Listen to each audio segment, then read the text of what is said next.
comes a time in the affairs of film that which is called the casting.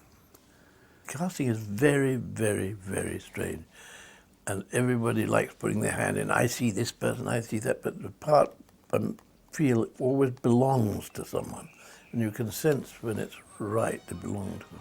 I try to work on the script without really thinking who the person is. I don't like the idea of writing with someone in mind. You know, I've always tried to avoid thinking about even what they look like. I don't pay attention to any sort of description of the character.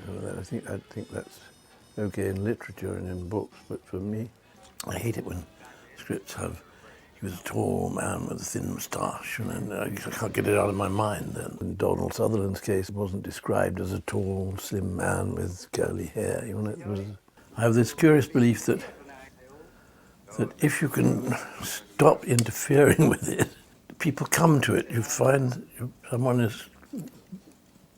comes to the film, comes to the story, in fact, with insignificance, practically everybody came to the film. I can't remember a casting session. It was quite strange. I mean, certainly Michael Emile wasn't sort of in demand as an actor. He was an extraordinary. Tony Curtis, who was marvellous as the senator in it, he did a very funny thing. After we'd finished shooting, he was sort of in a stunned state. He said, is that it? How was I? You know, I said, you're marvellous, Tony. He said, have we finished? Because somehow, during it, he moved into that period in his life. He became the person, he became the senator.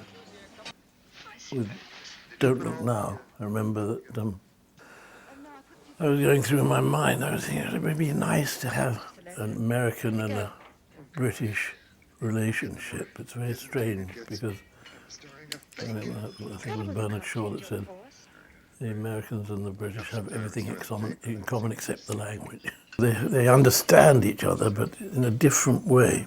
A pretense of understanding each other or a belief in understanding each other. I mean, we pretend or believe we understand the Americans, and the Americans are more honest, actually. They don't understand the British at all. And I kept, having worked with Julie Christie on a couple of things, I admired her tremendously and her attitude. She began to occupy my mind about that being the right person. You know, and Donald Sutherland, I don't know where that thought came from, but I'd known him and admired him, and I thought it was even better a Canadian than English woman. Canadian was even better.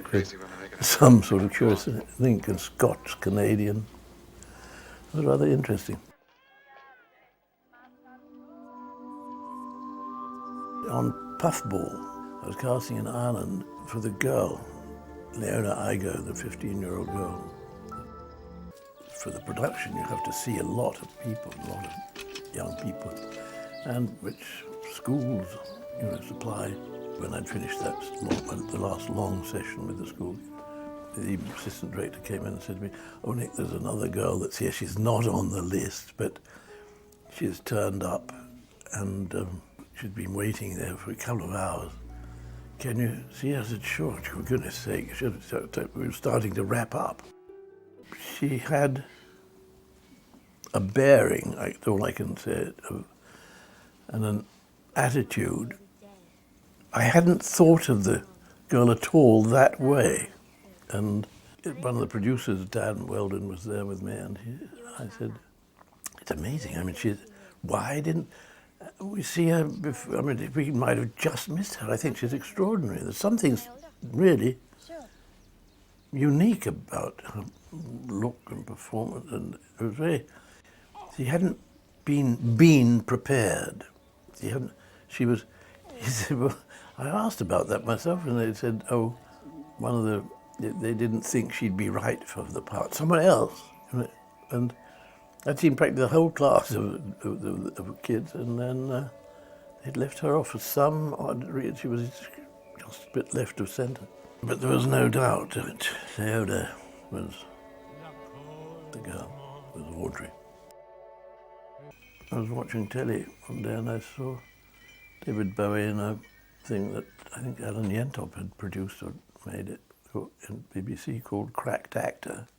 And it was a sort of documentary on Bowie's life and lifestyle, and he was different in his manner and his behaviour, in a curious way, separate from expectation.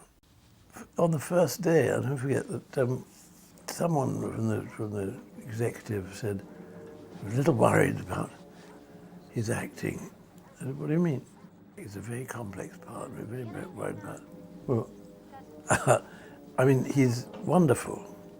He is unique, he is different. And how would you think, and just think about what you're saying. How does an alien act? Does he act more like Robert De Niro, or does he act more like Tom Hanks?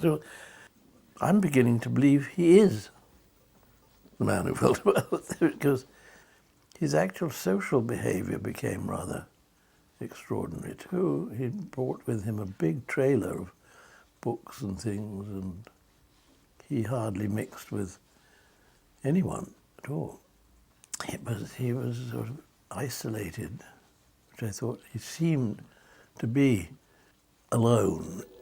So that was what Mr. Newton was in the film, alone and isolated. And that was an extraordinary, I mean, I can't imagine now